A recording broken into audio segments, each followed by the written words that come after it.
Salam perspektif baru, saya Hayat Mansur, senang sekali kembali hadir menjadi host memandu acara favorit kita, wawancara khusus perspektif baru. Sahabat pendengar, dalam kehidupan sehari-hari kita, rumah merupakan tempat belajar pertama dan utama, termasuk tempat untuk belajar pengetahuan dan keterampilan sosial. Ada satu pengetahuan dan keterampilan sosial yang sangat penting kita miliki saat ini, yaitu bagaimana cara mengubah pola konsumsi energi listrik dan memanfaatkan energi terbarukan dalam kehidupan kita di rumah tangga. Ini penting karena hampir semua aktivitas kita membutuhkan energi listrik. Dan selama ini, rumah tangga termasuk salah satu yang banyak mengkonsumsi energi listrik. Hari ini kita membicarakan mengenai peluang praktik pemanfaatan energi terbarukan skala rumah tangga dengan narasumber kita, Ibu Siti Junaria, Sarjana Sosial, Master Sosiologi, yang bertugas sebagai dosen 11 Maret Surakarta. Halo Bu, apa kabar? Halo Pak Hayat, Alhamdulillah baik, sehat. Alhamdulillah. Bu Yuyun, saat ini di dunia internasional sedang giat mengajak masyarakatnya beralih memanfaatkan energi terbarukan untuk konsumsi energi terutama listrik. Selama ini energi fosil seperti bahan bakar minyak, gas, dan batu bara berkontribusi pada 70% emisi karbon dunia. Jumlah emisi karbon di atmosfer bumi yang makin banyak telah memicu terjadinya perubahan iklim yang mengancam semua kehidupan di bumi. Nah, jadi apa dampak perubahan iklim dari sisi sosiologi, ilmu yang Ibu pelajari dan tekuni?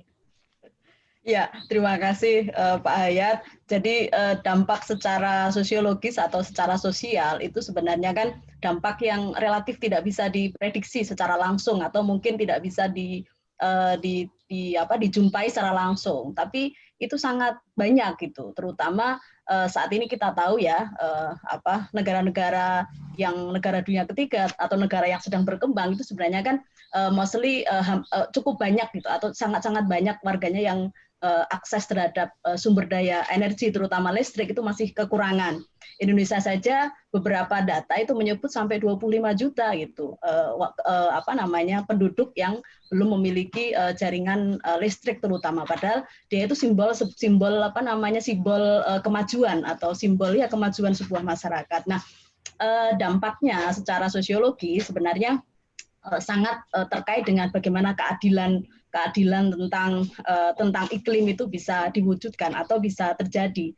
Jadi negara yang kemudian terutama keadilan iklim antar negara. Jadi antar negara yang sebenarnya ada produsen dalam tanda kutip emisi karbon dioksida yang sangat besar, yang sebagian besar itu sebenarnya juga berasal dari negara-negara maju, dan justru yang menerima akibatnya itu justru negara-negara dunia ketiga. Dalam konteks makro ini isu terkait dengan dampak ketidakadilan, terutama bahaya pencemaran dan seterusnya, itu dialami oleh negara-negara sedang berkembang gitu, dan ini satu masalah pertama. Yang kedua, bisa jadi secara sosiologis kita bisa pahami seandainya perubahan iklim itu kemudian bisa menyebabkan terjadi bencana, terutama bencana yang berbasis pada meteorologis ya, bencana-bencana seperti banjir, kemudian badai gitu ya, angin puting beliung, atau mungkin badai Katrina di Amerika misalkan, itu secara sosiologis itu akan menimbulkan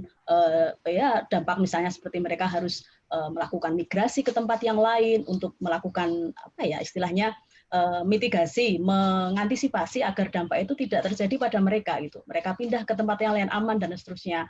Orang yang tinggal di pinggir pantai gitu ya, karena perubahan iklim kemudian semakin mendekatkan jarak bibir pantai dengan daratan, itu juga membuat warga-warga di sepanjang bibir pantai itu kemudian juga pindah ke tempat yang lain.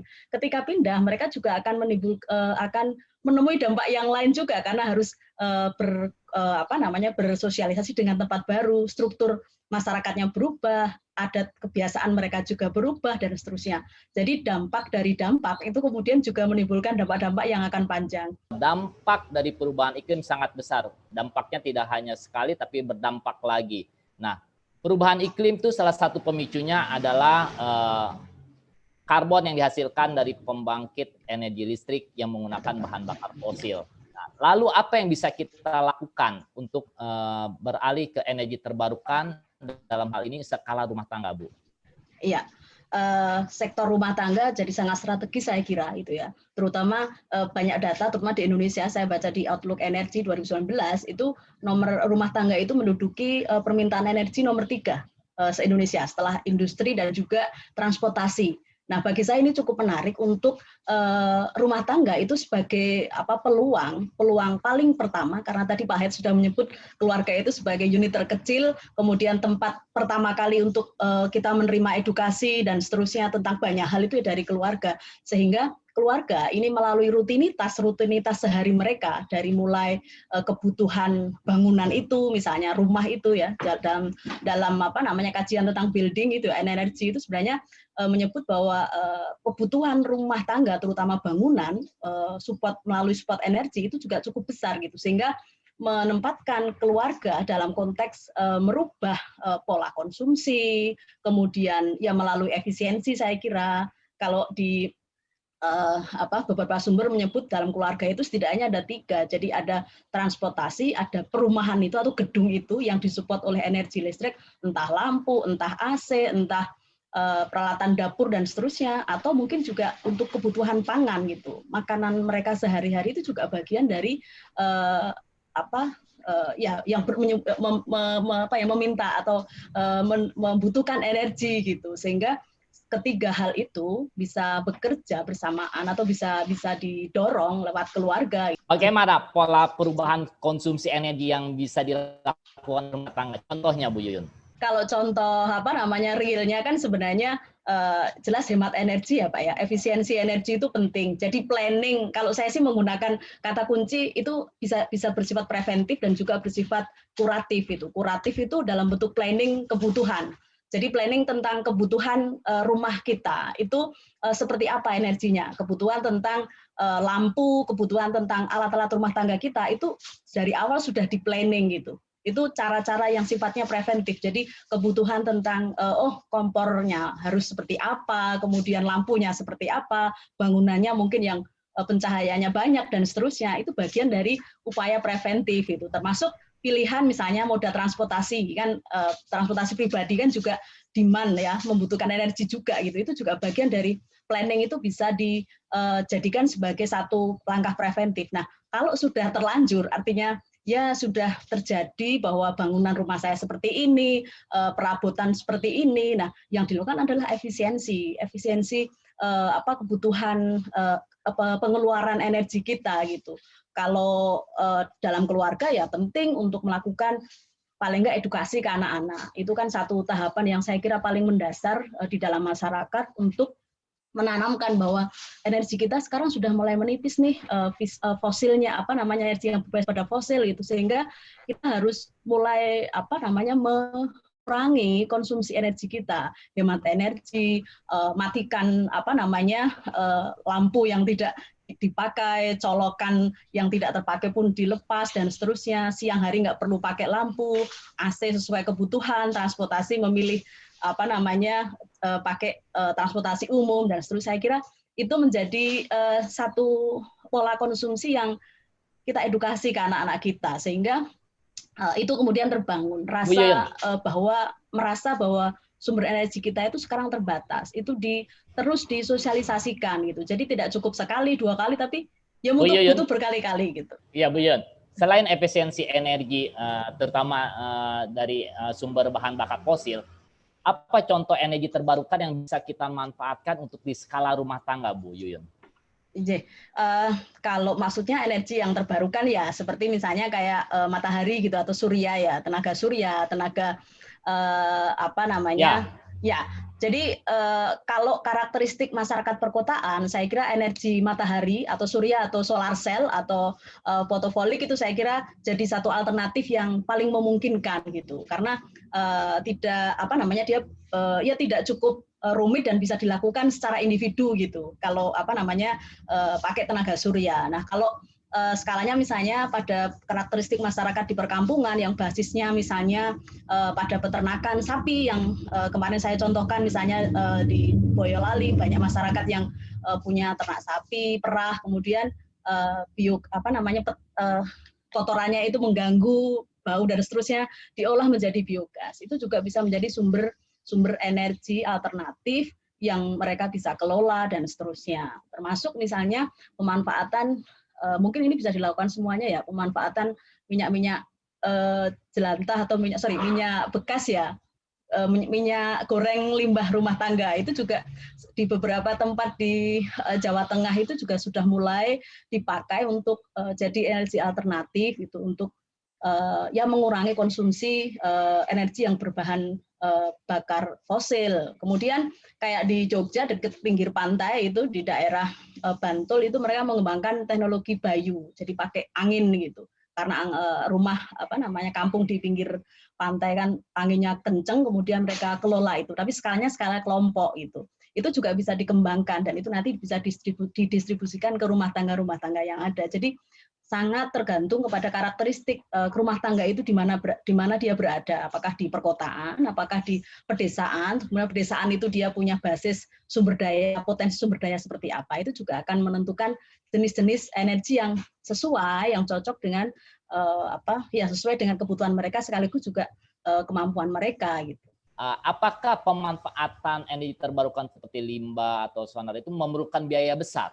Ya tadi tergantung misalnya pada kelompok masyarakat yang menengah ke atas misalnya, ya dipilihlah sumber energi yang dalam tanda kutip cukup membutuhkan biaya, misalnya seperti tenaga surya dengan solar cell, kemudian dia butuh aki untuk menyimpan panas dan seterusnya. Saya kira itu cukup besar gitu. Beberapa tempat yang saya ketahui itu sampai mungkin 100 jutaan gitu kebutuhannya gitu, sehingga pada kelompok masyarakat yang memang memiliki pendapatan yang cukup memadai bisa diberikan alternatif untuk memilih sumber daya ini. Sementara masyarakat-masyarakat yang dalam tanda kutip mungkin menengah ke bawah itu menggunakan alternatif energi yang lain atau menggunakan tadi model pengelolaan skala kelompok atau mungkin desa gitu. Mas, justru saya ini Pak Hayat kepikir untuk melihat desa itu sebagai salah satu basis untuk mewujudkan rumah tangga yang mandiri energi. Jadi kalau pemerintah ada program PKH ya, program keluarga harapan, kenapa tidak ada program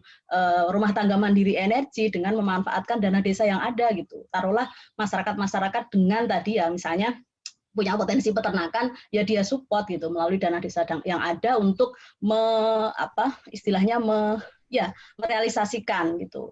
Merealisasikan apa yang sumber energi alternatif yang mau dia kembangkan gitu. Justru hal-hal seperti ini harus diapresiasi, harus diberikan support gitu, reward bahkan kalau perlu gitu ya, karena dia akan menular kepada rumah tangga yang lain gitu. Karena masyarakat kita itu kan cenderung patron ya.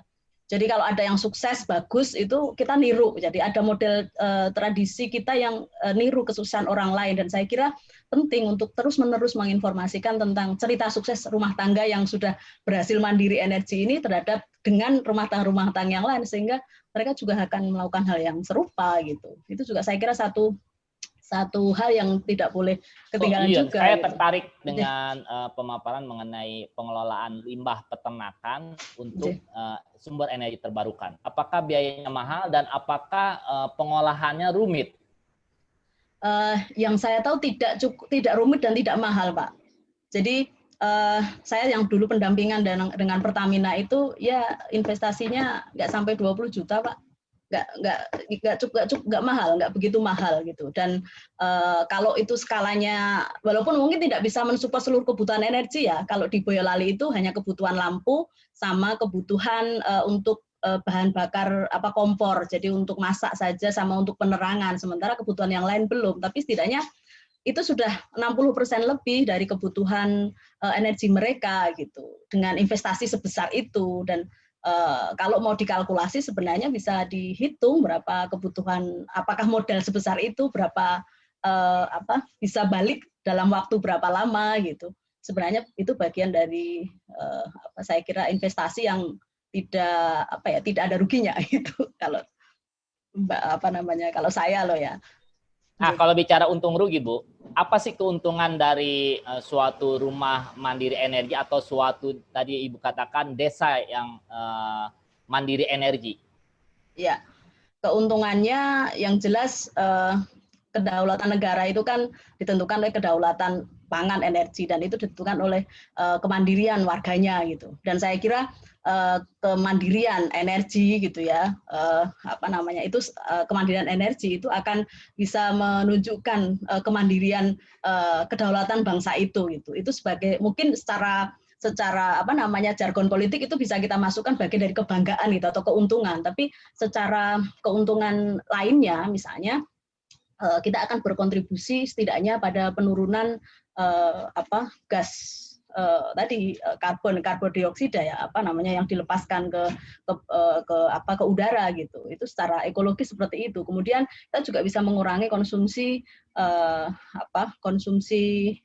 energi yang berbasis pada fosil. Apa bentuk dukungan negara atau pemerintah yang diperlukan agar desa bisa mandiri energi dan keluarga bisa mandiri energi? Iya, yang jelas dukungan kebijakan ya Pak ya. Jadi ada 3 syarat. Jadi untuk kita membuat mandiri energi, yang jelas cultural change, jadi merubah cara berpikir kita di keluarga ya terutama. Kemudian di negara itu juga harus punya sense of krisis energi yang cukup besar gitu. Jadi itu juga harus dirubah gitu dalam diri para pejabat publiknya yang terkait dengan energi. Itu juga bagian yang harus dirubah. Tidak hanya masyarakatnya yang berubah tentang energi, tapi juga pejabat publiknya yang ada. Jadi termasuk komitmen mereka untuk merubah gaya hidup dan seterusnya sehingga kebutuhan energi tidak terlalu besar dan sebagainya. Jadi dari sisi cultural change itu menjadi penting, baik dari sisi masyarakat maupun dari pemerintah, karena dia akan menentukan bagaimana cara dia mengambil kebijakan gitu. Nah, tentang kebijakan ini jadi satu prasyarat berikutnya. Jadi ketika sudah berubah cara mikir kita tentang energi, maka yang perlu dirubah adalah bagaimana kebijakan itu bisa mensupport ke sana.